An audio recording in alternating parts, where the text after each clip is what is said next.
purpose of this is to either plant or replant or water the seed that's already in you that says you're a really good hypnotist. And the reality is we're all really good hypnotists, but we don't always notice it. Okay? But the purpose of what we're doing is either straight away or later is just to let, whether if it's a seed, it will grow. If it's not a seed, there will be a seed. If it's already growing, it will grow stronger. So that's what we want to do as far as you having confidence in your ability as being a hypnotist in the right circumstances. So to start with, can you tell me something you really believe in that is absolutely 100% certain? You believe that breathing is good. You believe that you used to live in a merchant bank. You used to live in a merchant bank. That you used to work in a merchant bank. That you're a woman. I don't know. It doesn't matter what it is. Something that you almost have a gut feeling. Yeah, you are 100% certain of it.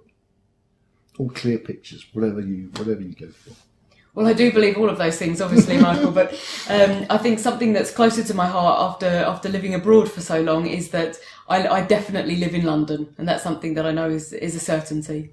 Excellent. So you're absolutely certain you live in London. How do you know? Is it a picture? Is it a feeling? It's very much a picture. It's a picture that's very close in front of me and really quite big. Excellent. So it's a picture, it's clear, it's in front of you, and it's really quite big. Okay, what I want you to do is to pick something actually you don't care a sod about. It might be true, might not be true. What you had to eat 5 years ago was a turkey sandwich. I don't know. Anything that is could be, could not be. You have no feelings one way or the other. Well, there are lots of things, but let's say I don't really mind what the weather is in Tokyo at the moment. And funnily enough, I don't either. But how do you represent the weather in Tokyo at the moment? How do you know you don't care about the weather in Tokyo? Is it a picture? Is it a sound? Is it a feeling?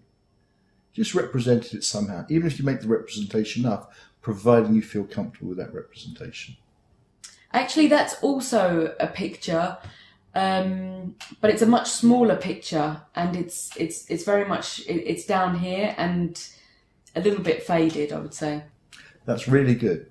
Now, what I want you to do is to take your view of you as a hypnotist and put it in this little faded picture back there.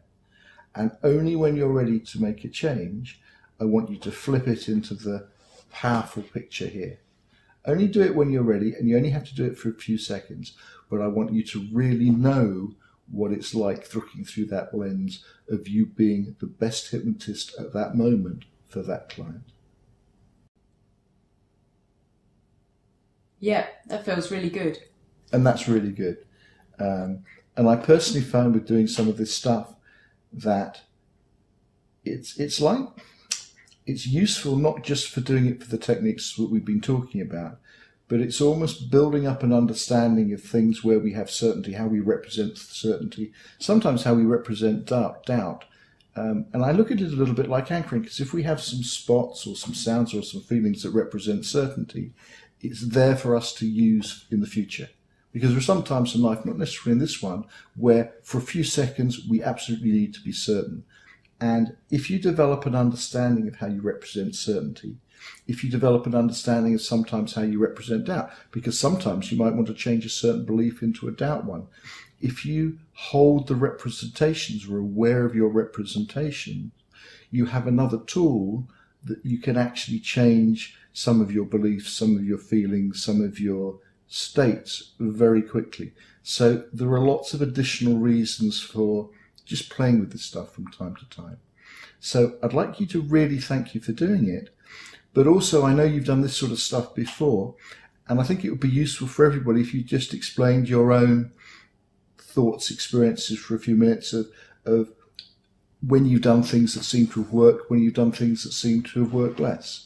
And just give us a bit of views to share with everybody, because what I found with this is everybody works in a slightly different way, and the more ways that work that we get from people, it's just the wider choices we have, both as doing the technique or if somebody's working with us to help us with it. I think what really helps is to to make the examples as close to your own experience as possible, or as personalized as possible for yourself, and then also for your client. The textbook examples that are given to you are very useful, but you have to remember that not everything is textbook. Everybody is different. Everybody's experiences of the world are different. So really, gaining from the client their own experiences and the examples that are most relevant to them is really a key factor. Brilliant. Thank you for doing that. What we're going to do next is really a learning exercise. So it's, again, this is something you definitely wouldn't do with clients, but I find it a very useful exercise before we almost move on to a different induction. Sounds good.